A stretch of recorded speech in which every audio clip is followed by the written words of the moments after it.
이제 우리 인생에서 가장 중요한 것 중에 하나가 사건에 대한 해석입니다. 우리에게는 많은 사건들이 일어납니다.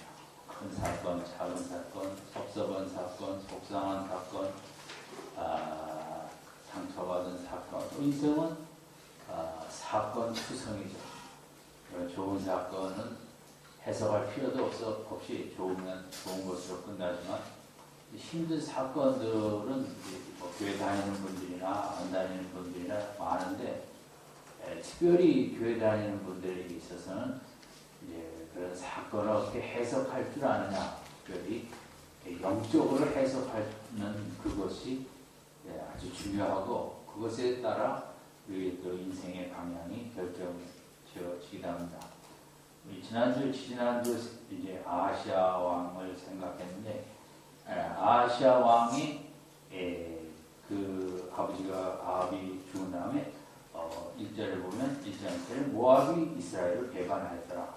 이런 사건과 2절에 사마리아에 있는 다락 난간에서 아마 전쟁 수비를 하려고 하다 난간에 떨어져 병들었다 했습니다.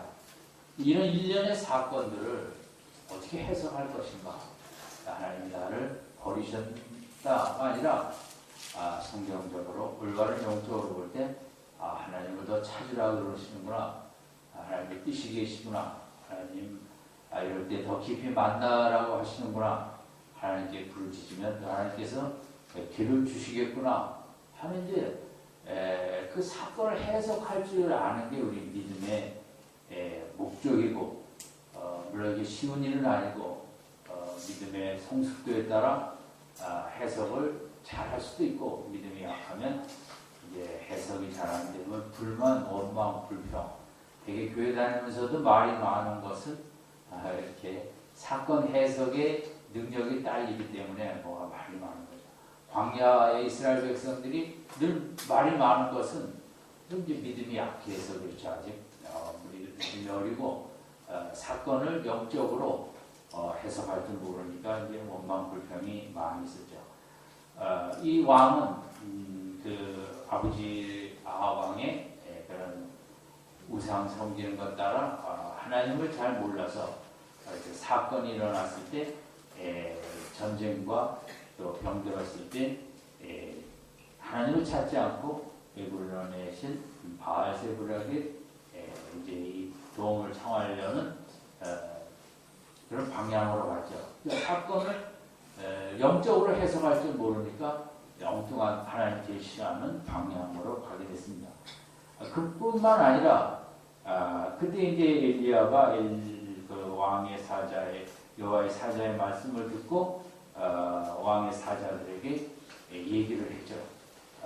네가 에그론의 바알세불에게 그 병 상태를 앞으로의 일을 물러가느냐? 반드시 침상에서 내려오지 못하고 죽으리라. 이 말씀을 가서 왕에게 하라고 했습니다. 신하들이 이 말을 갖다 왕에게 전했습니다. 왕은 이 말을 듣고 또 이제 아무래도 믿음의 그 수준이 문제죠. 또 어떻게 해석했냐면 그래, 정말 회개해야겠구나가 아니라 성경에 자세히 기록되어 있지는 않지만 학자들은 9절에 50부장을 50인을 엘리야에게로 보내서 이렇게 왕이 내려오라 했다는 것은 어떤 면에서 잡으러 보냈다는 거죠. 왜냐하면 왕을 모시러 갈 것이면 엘리야를 모시러 갈 것이면 그리고 군사 50명을 보내진 않죠. 그러니까 이 왕은 엘리야가 한 말에 대해서 그것을 회개의 그런 말씀으로 받아들이는 그런 해석 실력이 부족하고 이 사람이 엘리야라는 사람이 나를 이렇게 모욕하고 함부로 내가 죽을 것이라고 왕에게 이런 말을 하는 엘리야에게 뭔가 한 번치를 매기기 위해서 일단 9절에 가서 엘리야를 데려오라. 정중히 모셔와서 기도를 받자는 것보다는 그 전적인 맥락에서 볼 때는 데리고 오라. 그래서 좀 혼내주기 위해서, 야단치기 위해서 이제 그랬던 것 같습니다. 또 50부장은 왕의 명령이니까 이렇게 갔어요. 가서 이 얘기를 전했는데 10절에 보니까 이 50부장과 50명은 갑자기 엘리야가 하늘에서 불이 내리게 해갖고 다 타 죽었습니다. 참 안타까운 일이 일어났고 이럴 수가 있는가 도대체. 이 50부장과 50분이 뭘 잘못했습니까? 왕의 명령을 순종한 죄밖에 없지 않습니까? 이게 참 하나님은 너무하시다. 때로 구약의 하나님은 좀 너무하실 때가 많습니다. 저도 어릴 때는 성경 못 믿겠다. 구약의 하나님은 난 도대체 인정할 수 없다. 성경은 틀렸다. 할 때 떠들 때도 있었으니까. 그것처럼 10절은 너무 어이없이 이 50부장과 50인이 불에 타 죽게 됐습니다. 이 부분을 우리가 어떻게 해석할 것인가? 왕의 명령이지만 50부장이 영적으로 또 믿음이 성숙하지 않다 보니까 엘리야에게 가서 좀 겸손하게 정중하게 왕이 있는 상태에서 선지자의 말씀을 듣고 심히 낙담하고 마음에 노했는데 선지자께서 긍휼을 베풀어 주셔야 되지 않겠습니까? 이렇게 좀 영적 이 부분에 대해서 그런 모습으로 나아갔었다면 어땠을까? 그렇지 않고 왕이 내려오라고 했다고 그렇게 다른 거 없이 엘리야를 데리고 내려가려고 했던 이 부분, 이 50부장이 뭐 큰 잘못은 없어 보이지만 영적으로 보면 그냥 왕의 명령에만 순종했지 하나님의 사람에 대한 하나님의 뜻에 대한 경외와 두려움과 존중함이 별로 느껴지질 않았다는 거죠. 엘리야가 누굽니까? 왕이 병상에서 내려오지 못하고 반드시 죽으리라고 한 아합왕서부터 한 권능의 능력의 종인데 그 어떤 합당한 태도가 이제 없었다는 것은 우리가 인생에 그냥 그저 조직에 우리가 속한 회사에 이런 거에 충성만 하며 사는 것이 우리 인생의 다가 아니라 특별히 영적으로 우리가 어떤 의미를 해석할 줄 모르면 열심히 살다가도 성실히 살다가도 이렇게 십자가와 같은 이런 모습도 당할 수 있다. 그것도 생각할 하나의 부분이기도 합니다. 그러니까 11절에 왕이 다시 다른 50부장과 50인을 보냈어요. 그랬더니 이 사람도 똑같이 첫 번째 50부장이 했던 그 말대로 하나님의 사람이여 11절 후반부에 왕의 말씀이 속히 내려오라 이 말만 했어요.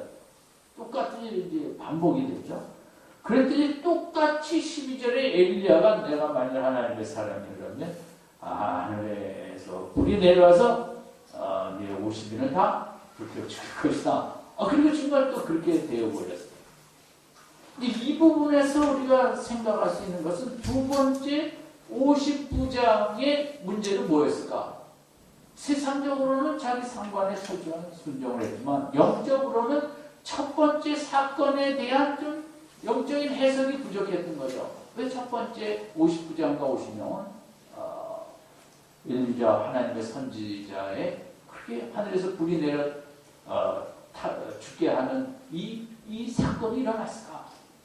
내가 이번에 똑같은 사명을 받고 가는데 내가 어떻게 가야 할까?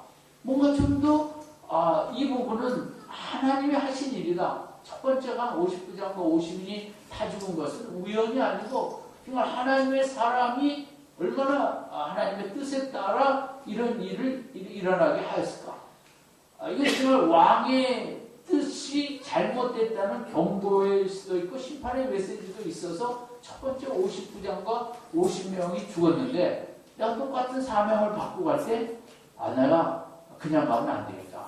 정말 엘리야를 경외하고 하나님의 뜻을 존중히 여기고 가서 왕은 아직도 뭐 회개하지도 않고 선지자를 극진히 모시오라는 이런 말도 안 하지만 내가 나래도 좀 더 경건하고 수연한 마음으로 선지자에게 가서 인사드리고 해야겠다. 이제 사건을 좀 더 이렇게 영적으로 해석할 줄 알았으면 안 죽었을 텐데 그냥 첫 번째 50부장처럼 똑같이 하다가 그만 다 죽어버린 거예요. 근데 참 우리에게 주어지는 어떤 사건도 하나님의 자녀에게 주어지는 적은 사건도 그 속에는 우리가 영적으로 해석할 수 있는 의미가 담겨져 있습니다. 우리에게는 어떤 사건도 우연이 없습니다.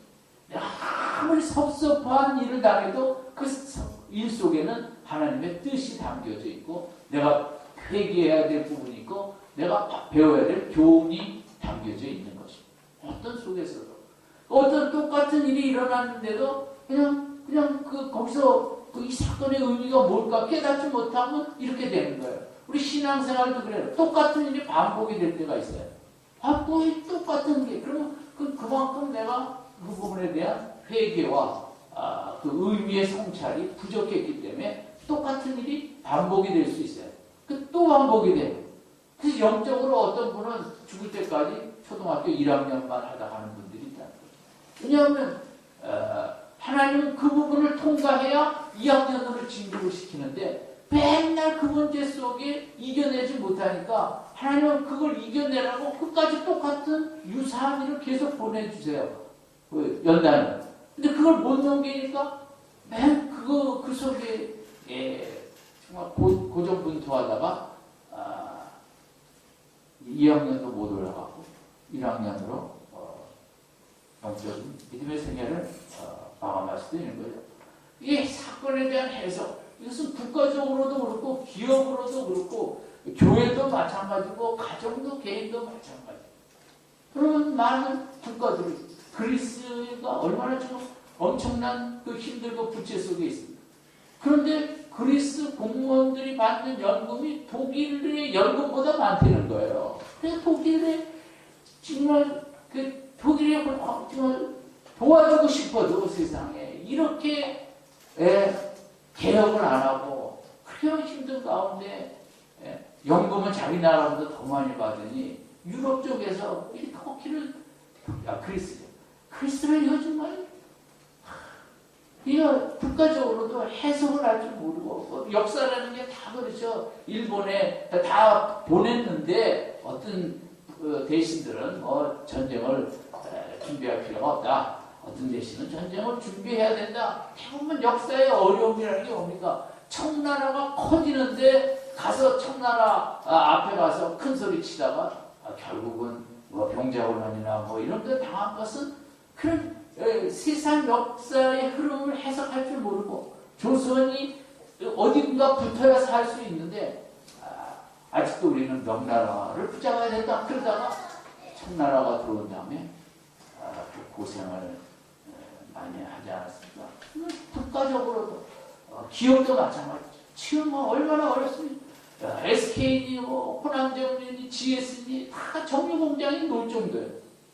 다 할 수가 없으니까 다 다른 중국에서 반도체도 주변에 말씀드렸지만 300조를 쏟아붓고 투자하면 중국에서 자기네들끼리 만든 반도체를 쓰고 수입을 안 하면 대한민국이니 다른 나라들이 길이 없는 거예요. 수출이 안 되면.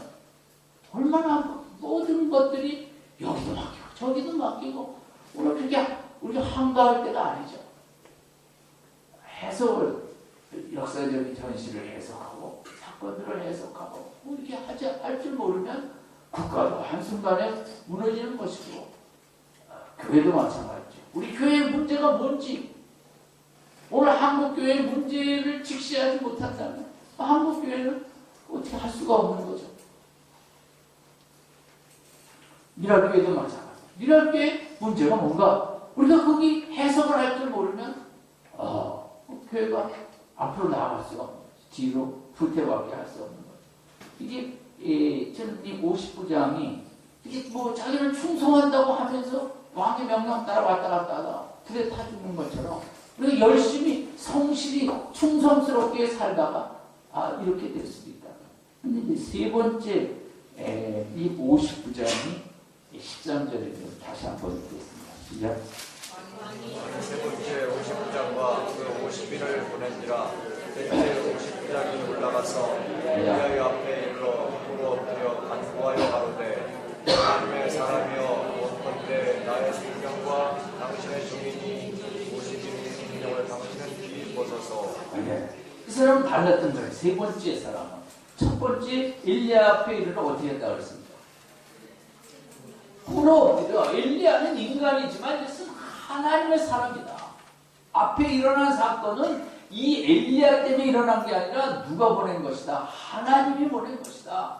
이 아시아 왕의 강팍과 겸손치 않고 회개치 않고 선지자를 향해서 은혜를 사모하는 마음이 아닌 가서 붙잡아 오라는 식으로 하는 참 이런 일의 앞에서 인간이 어떻게 하늘에 불을 내릴 수 있습니까? 이것은 하나님께서 왕을 심판하고자 왕의 잘못된 태도와 이 시대의 믿음 없음에 대한 심판이 엘리야에게 무릎을 꿇었다는 것은 엘리야의 하나님 앞에 꿇어 엎드린 거나 마찬가지. 이게 앞에 50부장하고 달립니다. 하나님 앞에 나갈 때 제일 중요한 것은 태도입니다. 태도. 우리가 교회 나올 때 마찬가지거든요. 우리는 사실 교회 나올 만한 어떤 자격도 없습니다. 하나님 앞에 나올 만한. 그 누가 우리 집에 몇 대째 예수를 믿어왔고 그 아무것도 아니죠. 우리는 십자가의 보혈의 공로가 없으면 그 누구도 하나님 앞에 나와 앉아있을 수 있는 자격이 없죠. 아멘. 정말 이 밤에도 물론 힘들게 오셨죠. 산 넘고 물 건너들 오셨죠. 힘들게 오신 분들 멀리서도 오셨죠. 그럼에도 불구하고 우리는 하나님 앞에 나와 예배할 수 있는 자격을 가진 인생은 없습니다. 오직 십자가의 공로에 의지하여 우리가 이렇게 하나님을 찾을 수도 있고 하나님을 부를 수도 있고 하나님을 사모할 수도 있고 하나님을 이렇게 힘있게 믿을 수도 있는 거죠. 하나님 앞에 나올 때 예배드리러 나올 때 가장 중요한 것은 자격과 조건이 없는데 정말 죽어도 나갈 수 없는 인생인데 하나님의 은혜 가운데 구원을 받고 내가 나가게 된다. 그럼 여기에 가는 것도 정말 내가 그런 크신 은혜에 힘입어 내가 그분을 앞에 기도하지 않을 수 없고 찬양하지 않을 수 없고 은혜에 감사해서 자격과 조건이 하나도 없는 나를 이렇게 십자가로 씻어주신 그분 앞에 너무너무 감사할 길 없어. 주님 앞에 나아가 그 기쁜 마음으로 기쁨의 찬양도 해야겠고 말씀도 더 받아들여야겠고 하나님께 매달려야겠다. 이게 하나님 앞에 나올 때 제일 중요한 것은 태도입니다. 태도. 이런 날이 갈수록 예배 드리러 나올 때마다 어찌 내가 예배 드릴 수 있는 이런 자리에 설 수 있으려. 내가 예배 드릴 만한 존재가 못 되죠. 우리는 근본이 더 죄악이 가득한 인생이기 때문에 누가 하나님을 예배할 자격이 있습니까? 아무도 없습니다. 즉 십자가의 보혈로 씻어주셨기 때문에 내가 예배 드릴 수 있는 거죠. 아멘. 네. 하나님은 정결한 자의 예배만 받으십니다. 우리가 정결하냐? 얼마나 더럽습니까? 누구든 여기 나와서 예배드리기 전에 십자가의 보혈로 회개하고 씻음받고 정결했기 때문에 우리가 이 시간도 하나님 앞에 예배 드릴 수 있는 줄로 믿습니다. 네. 예배 드리러 나올 때 얼마나 참 우리가 하나님 앞에 겸손하나. 어떻게 나 같은 자가 이렇게 예배 드릴 수 있나? 이렇게 하나님 앞에 우리가 이 밤도 얼마나 힘있게 기쁜 찬양을 했습니다. 어떻게 내가 정말 이런 찬양을 부를 수 있는 이런 자리에 서게 되었나? 여러분 아까 찬양하시면서도 많이 기쁘셨죠? 내가 이렇게 이런 찬양을 하며 산다는 것이 세상에 그렇게 노래방 가서 노래하는 사람들이 물론 조금 흥은 나겠습니다만은 우리가 찬양하는 하나님의 영이 임재해서 정말 가슴이 그냥 벅찬 마음으로 하나님을 찬양하는 이런 희열과 감동과 감격을 누리는 인생이 세상에 어디 있겠습니까? 십자가의 보혈로 우리를 씻어주사 하나님의 그 자녀로 구원을 받아 우리가 일주일에 한 번이라도 목놓아 찬양하며 신앙생활 할 수 있는 이 축복을 깊이 감사할 수 있기를 바랍니다. 하나님을 내가 이런 찬양을 할 수 있다니, 내가 하나님을 아버지라고 부를 수 있다니, 이렇게 아름다운 세상, 이 세상의 통치자가 나를 위해 십자가에 돌아가신 예수님이 이 세상의 주인이시다니, 주님이시다니. 여러분, 너무 아름다운 꽃들을 보면서 이 세상 주인은, 주님은 예수님이시지. 얼마나 정말 우리의 기쁨과 감격이 있습니다. 날이 갈수록 우리 교회가 의자에 앉아서 예배를 드리지만 우리들의 심령은 주 앞에 나올 때마다 이 꿇어 엎드러지고 꼬꾸라지는 나 같은 죄인을 부르셨습니까? 사랑하셨습니까? 어찌할 바 모르는 꿇어 엎드리는 이 모습이 날이 갈수록 기뻐지는 축복이 있길 바랍니다. 꼬꾸라지고 나 같은 자 세리처럼 가슴을 치며 교회를 60년 70년 나올수록 더 가슴을 치면서 나 같은 죄인을 아직도 하나님은 버리지 아니하시고 사랑하시는 그 하나님 앞에 엎드려지고 꼬꾸라지고 꿇어 엎드리는 우리 미랄교회가 이런 교회가 될 줄로 믿습니다. 이 은혜가 있는 교회가 마지막 시대를 지킬 수 있는 거예요. 꿇어 엎드려 그 다음에 한 건 뭐예요? 간구한 거예요? 기도한 거예요? 뭐라고 그랬어요? 살려달라고 기도했죠. 인생의 할 일은 다른 게 없어요. 하나님의 사람이요. 원컨대 누구의 생명과? 나부터 살아야죠. 그죠? 내 생명이 제일 중요해요. 나의 생명과 당신의 종이. 이거 뭐예요? 당신의 종이라고 그랬어요. 이게 앞에 59장하고 다른 거죠. 앞에 59장은 왕의 종이에요. 이 50명 정말 불쌍한 하나님의 백성, 하나님의 종입니다. 하나님의 종. 당신의 종인 이 50인의 생명을 귀히 여겨달라고. 하나님은 꿇어 엎드릴 줄 알고 하나님이 원하는 기도는 저는 딱 한 가지라고 생각합니다. 살려달라는 기도가 하나님의 마음을 가장 움직이는 기도인 줄로 믿습니다. 다른 기도 하지 마십시오. 이 밤에 나를 살려주시고 내 자녀를 살려주시고 내 남편을 살려주시고 내 아내를 살려주시고 하나님 앞에 이것저것 세세한 거 나열하지 않아도 돼요. 무조건 살려주십시오. 무조건 성령의 불을 내 자녀의 가슴에, 내 가슴에, 내 남편의 가슴에, 내 아내의 가슴에 활활 타오르게 하여 주시옵소서. 그 기도 하나면 족할 줄로 믿습니다. 복잡한 기도 하지 마십시다. 깊은 기도 하시면 됩니다. 깊은 기도는 뭐냐? 하나를 가지고도 정말 살려주셔야 됩니다. 살려주셔야 됩니다. 영혼을 살려주셔야 됩니다. 마음을 살려주셔야 됩니다. 생각을 살려주셔야 됩니다. 감정을 살려주셔야 됩니다. 믿음을 살려주셔야 됩니다.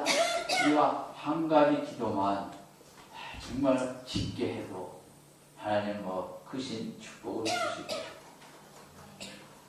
오늘 세 번째 59장이 물론 세 번째로 뽑혔다는데 또 그 은혜가 있다고 생각합니다. 첫 번째, 두 번째 봤으니까 그렇지만 어쨌든 그런 사건들을 보면서 이게 하나님이 하시는 일이구나.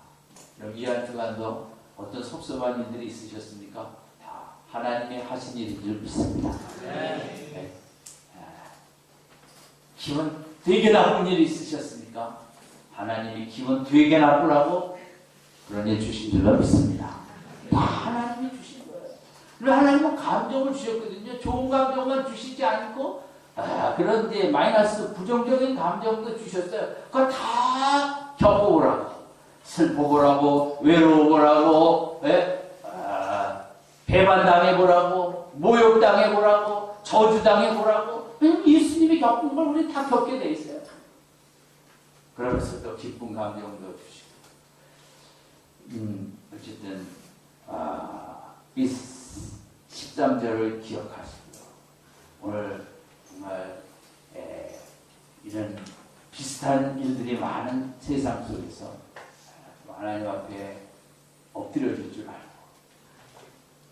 살려달라고 기도만 할 줄 알아도 우리는 하나님의 크신 축복으로 가득 채워주실 줄로 믿습니다. 세 번째 59장 해석을 잘하고, 이 사건은 우연이 아니고 하늘에서 불이 내려온 건 누가 하신 사건이다? 뭐든지 다 하나님이 하신 사건이에요. 우리 인생에는 한 가지도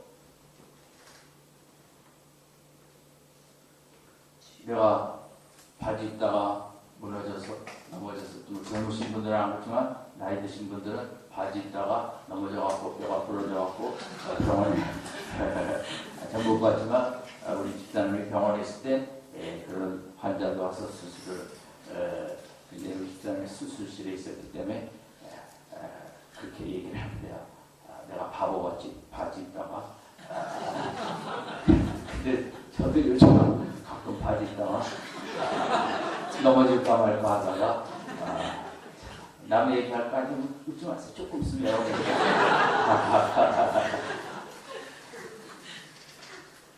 어떤 사건 바지 입다가 넘어져서 뼈가 부러지, 하여튼 우리 모든 사건은 우연이 아니고 거기에는 하나님의 의식이 있습니다. 평소 뼈를 귀히 여기지 않았기 때문에 감사하지 않았기 때문에 해석할 줄 알아요.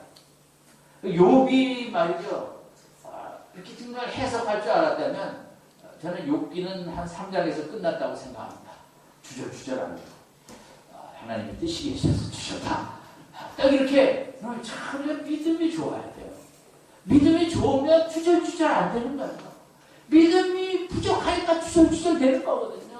뭐 이거가 바울과 신라 사도행전 16장이 그렇게 죽도록 맞고 주저주저 됐어요? 그냥 찬양해 버렸어요. 그냥 이게 우리가 가져야 될 믿음이거든요. 주저될 필요가 없어요. 하나님의 뜻이 계셔서 그냥 다 뼈가 으스러져도록 맞았다는 거죠. 뭐 할 말 없다는 거죠.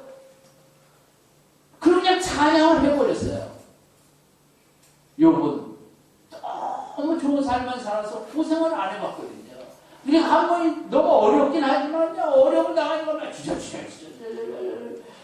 근데 그게 웃기죠. 우리가 정말 단박에 사도행전 16장을 갈 수는 없겠죠. 그죠? 믿음이 정말 저도 사도행전 16장 가려면 멀었고 아직 요셉 욥처럼 주저주저 많이 되죠. 그러나 목표는 사도행전 16장입니다. 죽더러 무슨 일을 당해도 뭐가 나온다? 찬송이 나온다.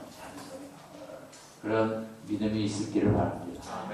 그럼 뭡니까? 그 사건에 대한 해석이에요. 내가 이렇게 오늘 아무 이유 없이 뒤집어 쓰고 죽도록 맞았는데 하나님의 계획이 계시다는 거죠. 간수장을 구원하고자 하는, 나는 모르지만 그렇잖아요. 그런 속에 얻어 터진 밤에 찬송을 했다. 너무 멋있지 않나요? 그죠? 멋있는 믿음 생활하고 싶으시죠? 안 그래요? 욥처럼 주절주절하는 믿음 생활하고 싶습니까?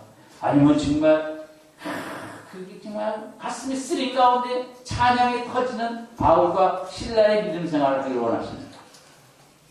어떤 아멘이 없어요, 어떻게? 뭐하러 나왔어요?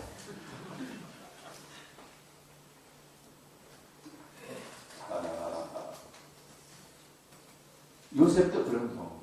잘 안 나왔지만 요셉도 주절주절 되지 않고, 우리 아버지도 고생 많이 했는데 뭐 그 아버지 그 아들이다, 나도 하나보다 그랬을 거예요. 그리고 성실히 살았죠. 이렇게 해석을 할 줄 알아요. 해석이 하나님이 주셨다 하면 주절주절이 잘 안 돼요. 하나님 뜻이 계시다, 가슴이 뜨거워지고 찬양까지 나오는 거죠. 그 해석을 할 줄 모르면 광야 백성처럼 주절주절 원망부터 그러다가 가나안 땅도 들어가지 못하고 이렇게 망하게 되는 거죠. 아무쪼록 이 밤에 우리 같이 기도합시다. 59장의 이런 영적인 해석을 잘 해서 자기도 살고 50명 부하도 살렸잖아요. 우리가 어떤 사건이든 해석을 잘 할 수 있는 영적인 해석 능력을 나에게 더욱 허락하여 주시옵소서. 아멘. 그래서 가능하면 욥처럼 광야 백성처럼 주저주저 되지 아니하고 바울과 신라처럼 아무리 힘들고 어려워도 찬양이 막 터져오르는 그런 믿음 생활하게 하여 주시옵소서. 이 축복을 꼭 받으시기 바랍니다. 제가 제일 많이 받고 싶고 또 우리 교회가 이런 축복 많이 받고 참 귀한 믿음의 교회가 되겠고 이 밤에 우리 기도하는 가운데 하나님께서 그런 믿음으로 영적인 해석의 능력도 더해 주시고 그래서 어떤 섭섭함에도 이 한 주간 무슨 일을 겪었든 집에 들어가실 때 찬양이 터져나오는 모습으로 기쁨으로 돌아가게 하는 복된 밤이 될 줄로 믿습니다.